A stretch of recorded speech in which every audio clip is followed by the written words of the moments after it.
Welcome to Samba Samba. Enjoy the video.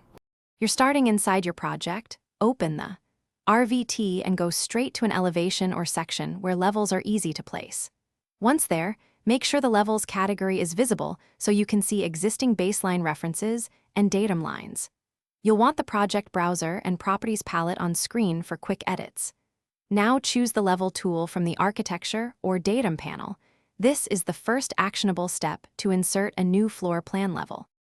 You place the level by drawing a horizontal datum line across the elevation view where the new floor should sit. Click to start, drag across, and click to finish. Then immediately set the elevation value either by typing into the temporary dimension or editing the properties. Once set, double-click the level label to rename it. Use consistent naming like Level 2 or Mezzanine. This both creates the datum and prepares Revit to generate an associated floor plan view. After naming the level, right-click it in the elevation and choose Create Plan View then Floor Plan. Revit will add a matching plan in the project browser. Open that plan and immediately check View Range and Crop Region so the floor geometry appears correctly.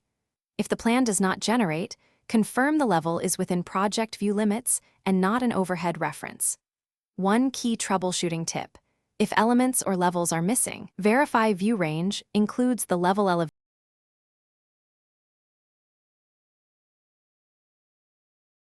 Thanks for watching.